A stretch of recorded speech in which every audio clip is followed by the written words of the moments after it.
for all things land development, planning and property. This is Property on Fire with Ian Walmsley. To find out how Ian can help you, visit propertyonfire.co.uk. Hello and welcome to this week's episode of Property on Fire. So what do we have coming up in today's episode?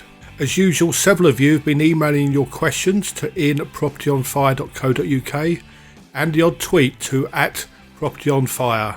This episode is no exception and we thank you all for your questions however you send them in. You may recall from the last episode that Lucy was asking if she could now evict a tenant who's causing her a bit of trouble. I have on today's episode Angie Nichols to answer that question and to give us an update on the current situation with regards to courts and what you can and probably more importantly what you can't do.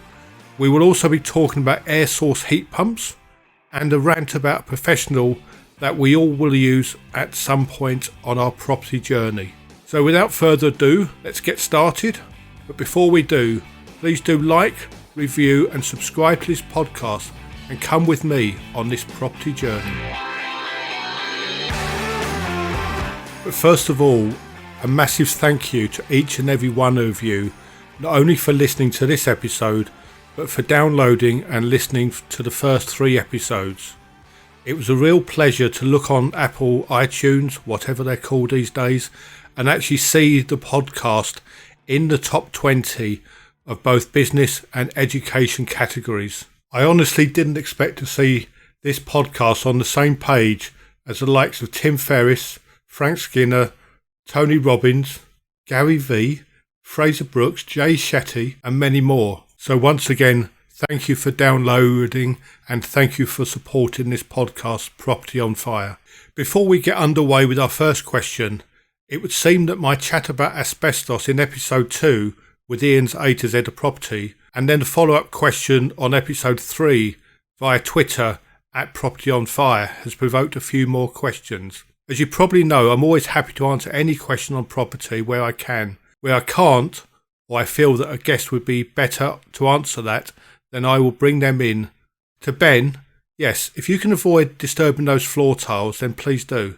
Perhaps put your new flooring over them. However, you ought to really inform any contractors who might work on the floor of your suspicion of there being asbestos there. If you're not 100% sure, you can send off a small sampling kit, probably on Amazon, and I will put a link in the show notes for a testing kit that costs around £25. I'll also add a link to the HSE or Health and Safety Executive's website on asbestos. And Pete, thank you very much for your question. Yes, you can remove asbestos yourself in the home, but the Health and Safety Executive or HSE advise you to really use a trained professional to carry it out. I would strongly suggest wearing the correct protective equipment if you do. When you do dispose of it, you must legally dispose of it as hazardous waste. The last time I had to do it, which was in Kent, I had to double bag it and take it to a special unit at the local tip where the staff had to wear full protective suits and masks, which these days is not too unusual, I appreciate. But many councils no longer accept it or limits as to where you can drop it off, so please check locally wherever you are so that you can dispose of it legally. This is Property on Fire with Ian Walmsley. And now, Ian's Rant. Right, before we jump into our first question, it's time for a quick rant. This week's rant comes from Sam, and she writes, "It's got to be solicitors for me. The ones who efficiently do their job correctly in a timely manner are like gold dust. The rest seem to rip you off for doing very little, usually miss some critical stuff, and make the situation far worse. The arrogance of some of them is simply unbelievable.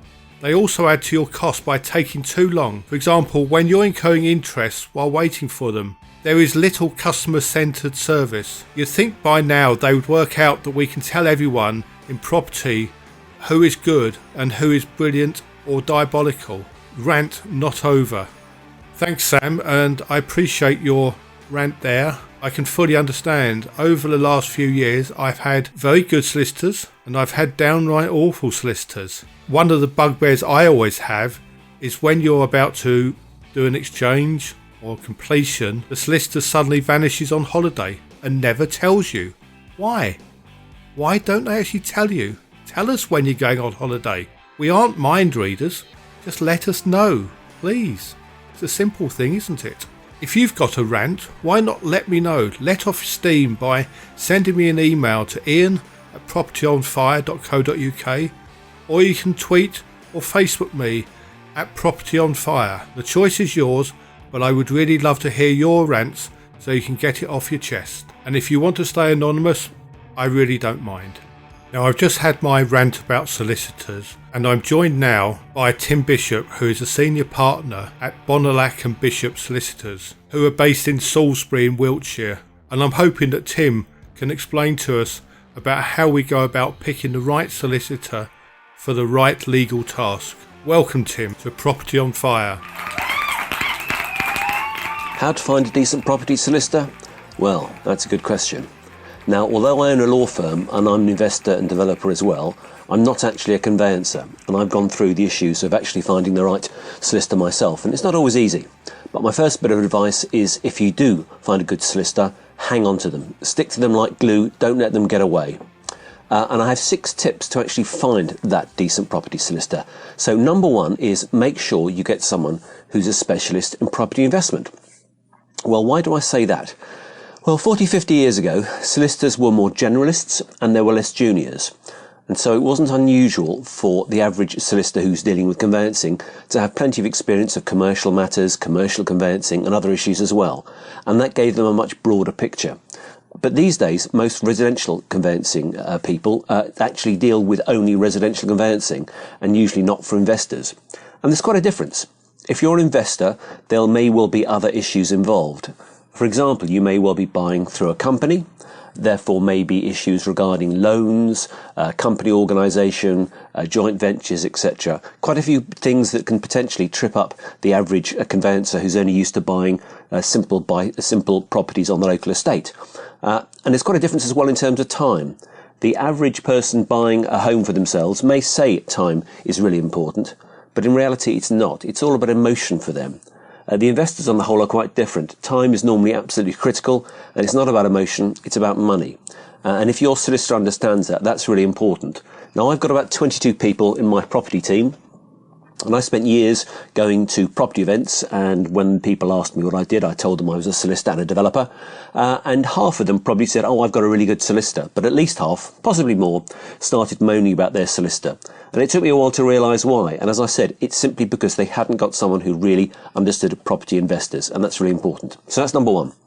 Secondly, and this one may surprise you, contrary to popular belief, solicitors are actually human. What do I mean by that?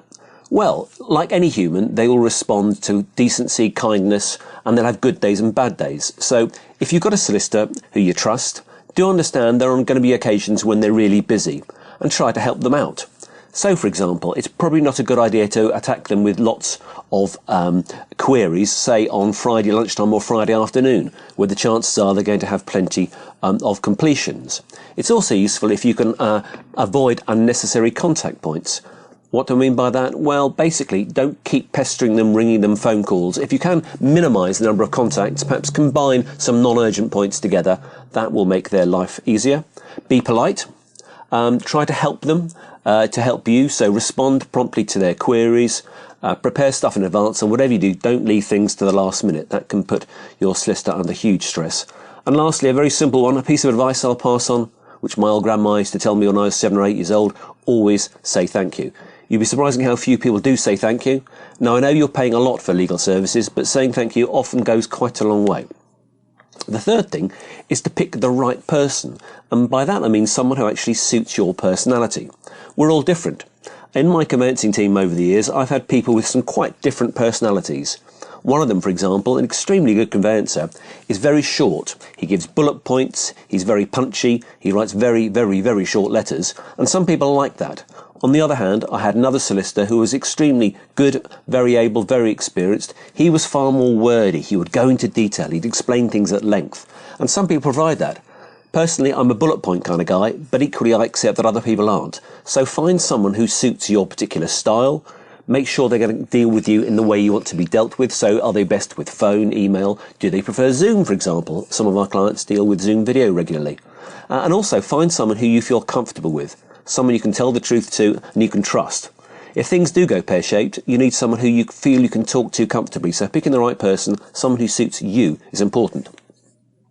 The fourth of my tips is the need for specialists.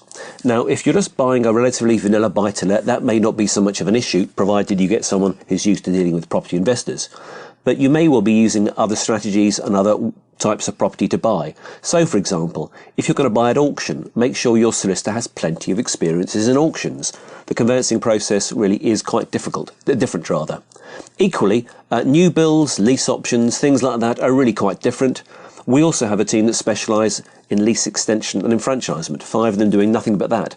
So again, if you're looking to extend a short lease on a flat, make sure you get someone who really knows what they're doing. Very few solicitors deal with them regularly, so make sure you go for a specialist. My 5th and 6th points are both very current. First of all, be aware that currently there are other delays in the market that aren't necessarily caused by your own solicitor. Some of the third parties we're dealing with are very, very slow. Some lenders in particular, are agonisingly slow, and worse still are some government organisations. So getting a search on the whole is taking longer than it would normally. I know, for example, in Wiltshire, where we do quite a lot of work, it's about 6 weeks at the moment. And I also understand that other organisations like Help to Buy are very, very slow as well. So do be aware the delay may not be your solicitor, it may be caused by a third party. And lastly, and this again is a very current point, be aware that solicitors have reacted differently to the COVID world we now live in. In my opinion, solicitors have been very clearly demarcated into 2 quite different groups. The first group have coped reasonably well. They have the right software, the right phone system, the right attitudes, they're willing to use video, they've, if necessary, brought all their staff back from furlough, and sometimes actually, like my own firm, we've taken on extra people in the conveyancing team because we know there's a real spike in work at the moment. Others, however, are completely different. If you speak to a lot of local agents, they'll tell you who the slow solicitors are, and if you've got a good solicitor, you ask them, are there solicitors to avoid, and I'm sure they'll say there are. So the kind of things they do is they have poor phone systems, poor IT, they struggle working from home, too many furloughs, people too slow to come back from furloughs. In other words, they simply haven't adapted, and that can be a major problem. So make sure your own solicitor isn't one of those, and if at all possible, if you can have any influence on the other side, whoever is buying or selling to you, see if you can get them to avoid these ultra slow solicitors as well. That is perhaps the best way to get a relatively fast, speedy conveyance done at the moment. I hope that helps. Thank you. On to the first of our questions. Adam sent me a message asking about air source heat pumps and where you can, and probably more importantly, where you can't place them on the property. Thanks for your question, Adam. Right, you do not actually need planning permission to actually have an air source heat pump on your house or your bungalow. However, there are a few rules that you will need to adhere to. These are all set out in Class G of Part 14 of the GPDO. However, if you live in a listed building or scheduled monument, unfortunately you are going to need planning permission because you can't install an air source heat pump on those properties.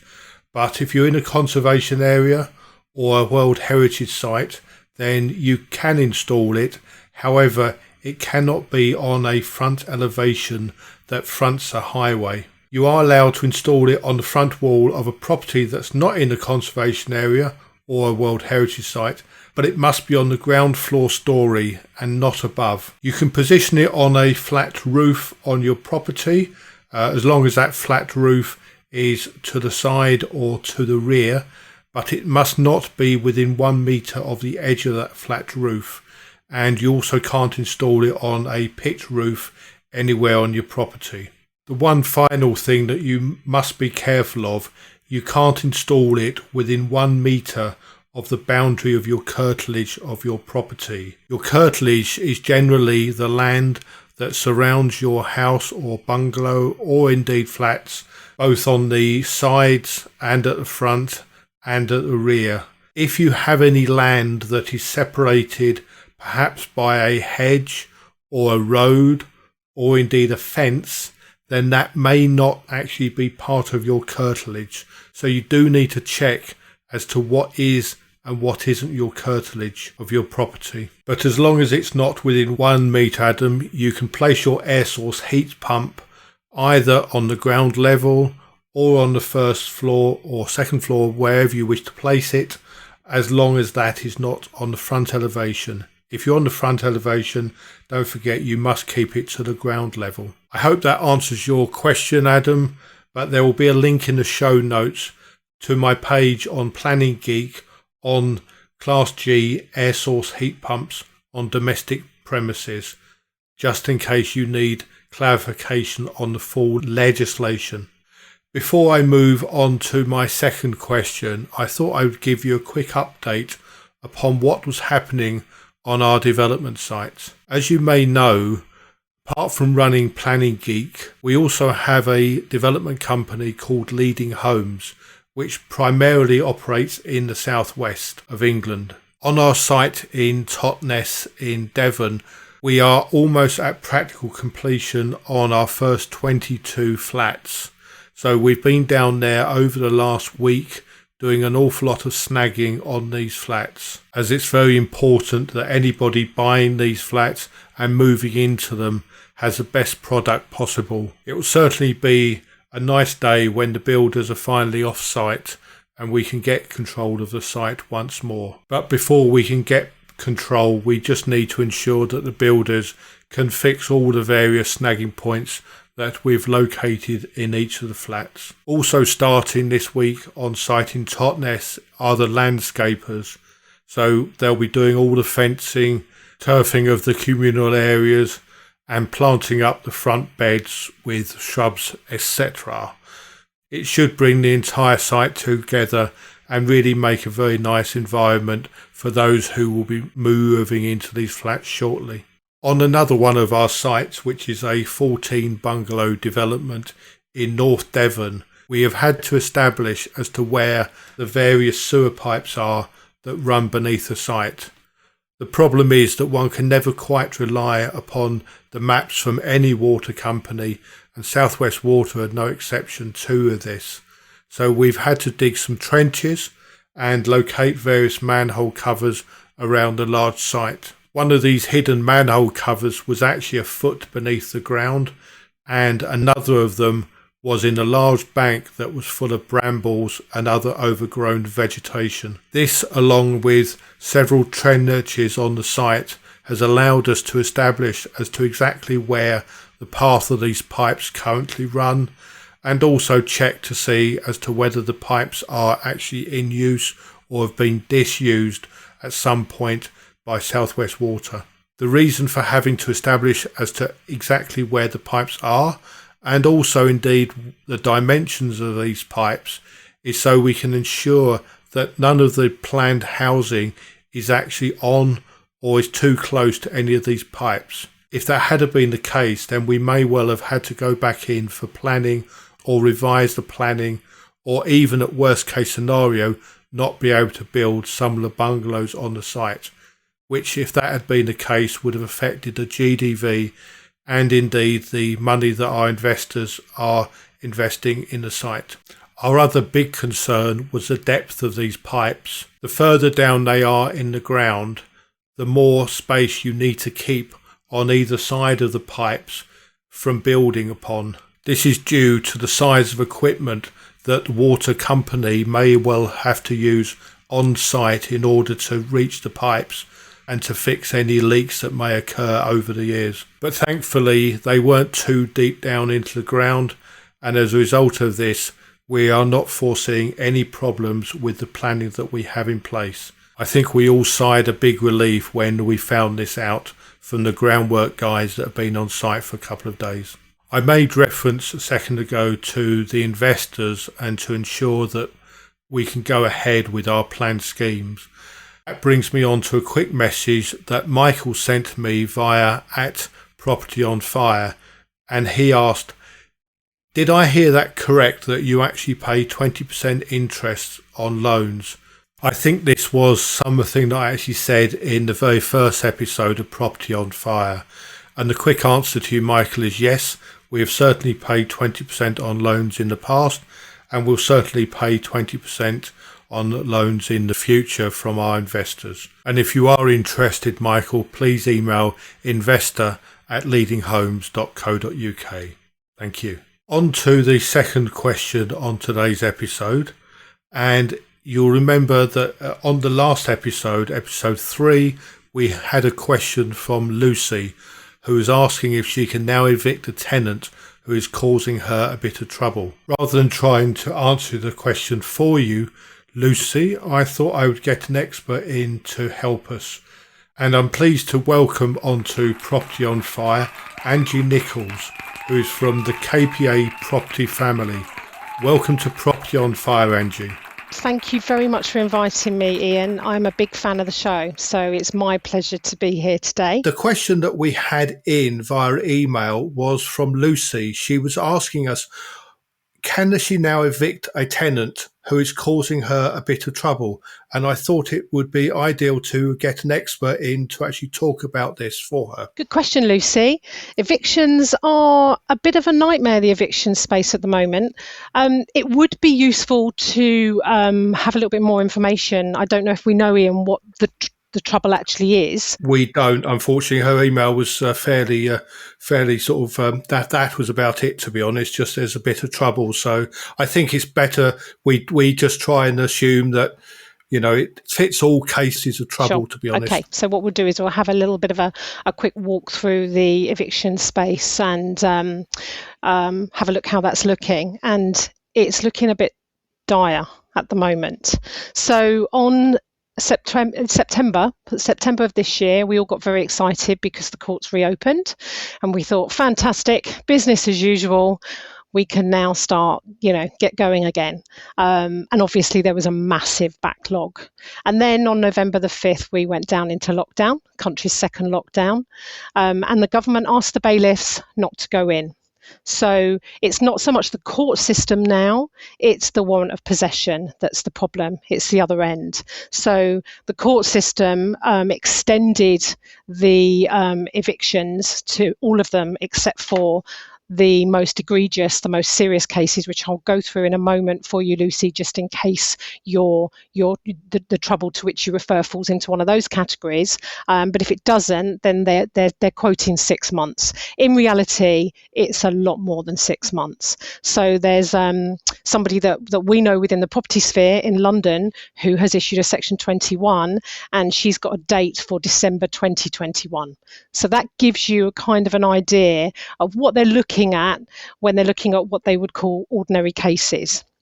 Having said that, they have got the more serious cases, the so-called egregious fast-track cases, which are antisocial behaviour, and that's 4 weeks. Now, that seems to be the one that people are using at the moment and having really good outcomes with wherever possible. The other one is domestic abuse, which is 2 to 4 weeks. There's a false statement, which is 2 to 4 weeks, 2 to 4 week time period. False statement is where a tenant or somebody else on his behalf, for instance, a guarantor, has given false information in order to enter into a tenancy. And there's also breach of immigration, the right to rent, which is 3 months. So these ones are considered the most serious cases, and they're looking at these first. Having said that, bailiffs have been asked not to go in. So unless it's a very serious case of one of those, you're not going to have much luck with those. As of Tuesday of this week, so the 17th of November, the government have said that bailiffs can go in, so warrant of possession can be activated for very serious rent arrears. And what they're determining as serious rent arrears are from before the first lockdown. So if you've got a tenant that had 9 months rent arrears before March the 23rd of this year, 2020. So we're in November now. So as of today's date, November 2020, that would be a 17 months rent arrears. Then they can go in. So that's very new. That's come out this week. But again, try and factor in the fact that there's a big backlog. And you've also got the fact that there were cases that were already in the system before the first lockdown that we have to issue reactivation codes for. And people are still waiting. People that asked for reactivation codes in March still haven't had dates as yet. So it's a very, very long process unless it falls into one of those fast track cases. So it's quite a long answer to Lucy's question, but I hope that helps. No, thank you very much, Angie. Appreciate that. Just for the benefit of anyone listening who perhaps doesn't understand what a Section 21 is, could you perhaps just explain that and any other sort of notice that they might come across? Of course, absolutely. So Section 21 is the no fault eviction. So there isn't a ground. The landlord just wants their property back. And with that, you have to serve a notice to quit, a notice of possession, which is called a Form 6A. Now, it's been a very difficult and confusing time for everybody. But within the letting space, it's been like we've all been doing a bit of a COVID dance. And one particular day, a few months ago, Form 6A changed 3 times in the same day.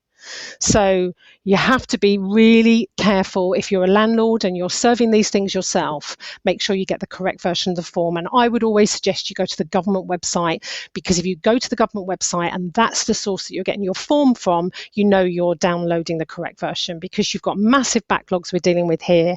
And if it goes to court, it won't get anywhere. It gets thrown out at the first hurdle if you're not using the correct forms. Is there anything that landlords should have been doing to ensure that the Section 21 can actually be served properly? So I believe there are a few things that they should have put in place perhaps at the start of the tenancy. Absolutely, Ian.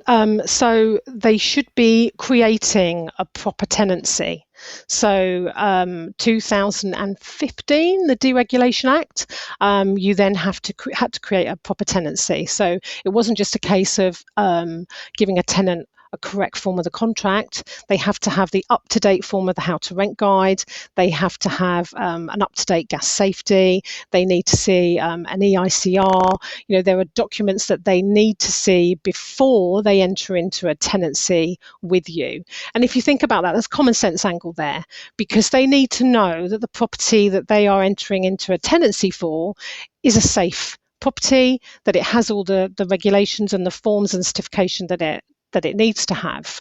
But if you don't serve that correctly, and a lot of landlords don't know this, you know, a lot of landlords come to us and they say, I'm in a bit of a pickle, I've got this problem. And actually, here's the contract that I served. And you look at it and think, that's a real shame. I wish I'd seen you. I wish I'd met you earlier. Because not only is the contract not fit for purpose, but they haven't created the tenancy correctly. And if they don't, then they won't be able to serve Section 21. I believe they have to register the deposit somewhere. Oh, yes, absolutely. The deposit has to be registered. It has to be registered within 30 days, has to be lodged correctly within a government bond. We have seen all sorts, and you would not believe one I had 2 weeks ago, which, you know, I don't even crease a smile anymore because I've seen so many. I had to keep a deadpan face. It was actually in an ISA. So, that was a new one with me. Someone's deposit in an ISA. So yes, needs to be in a correct government place, and it needs to be within 30 days of receipt, and you have to serve those forms as well on the tenant. So again, look at that from a common sense angle. They need to know that their deposit is secure and that it's been lodged properly. So what happens if a landlord hasn't done these? Does it mean that they can't serve a Section 21, or is there another alternative to get the property back? It means they can't serve a Section 21 and they need to go back to the start and create that tenancy again. This is the point at which I would always advise to elevate. Don't mess about with that yourself. Go and speak to somebody who knows what they're doing. If we have a situation where we've got a landlord situation, it's a little bit sticky, or we can see that it's going to be a problem, then, you know, we've got an agency that we can elevate to, and they will check that everything is fine and proper as it should be before it even gets to court. So if you find yourself in a situation like that, it can be sorted. Let's be honest, most things can be sorted, but you need to start and serve that tenancy and create that tenancy again. And that's where I would seek advice. Sure. And what is the best way to find that advice if people aren't particularly local, perhaps to where you operate with the KPA property family? That's us, KPA Property Family. Yeah. So we operate in the southwest. So we cover Bristol and Swindon. We're just about to branch out into Devizes. So yeah, come and speak to us, kpa.co.uk, wherever you are in the country. If it's not something that is near to us, then I'm more than happy to put you in touch with somebody that can help. The company that we use if we have to elevate are nationwide, and they are absolutely superb. So yeah, feel free to contact me, and I can talk you through. If you fancy being a guest on Property on Fire, please do get in touch. You can send me an email at ian@propertyonfire.co.uk, and perhaps you can help answer one of the many questions that I get in every week. It doesn't matter what your speciality is in property, I would love to hear from you. Coming up on the next episode, we're going to be talking about books, planning and property books. Do you have any books on your bookshelf that you would recommend to others? If you do have any suggestions, please tweet me at Property on Fire, or perhaps email me ian@propertyonfire and let me know. A massive thanks to our guests on today's episode, Tim Bishop from Bonalac and Bishop Solicitors, and also the lovely Angie Nichols from KPA. You can find their contact details in the show notes from today's episode, so please feel free to get in touch with either of them. So until the next episode, keep safe, and if I can help you in your property journey, then please do get in touch. Have a wonderful week. Property on Fire with Ian Walmsley. Please use your podcast app to rate, review and subscribe to the show. And if you'd like a question answered on a future episode, email ian@propertyonfire.co.uk.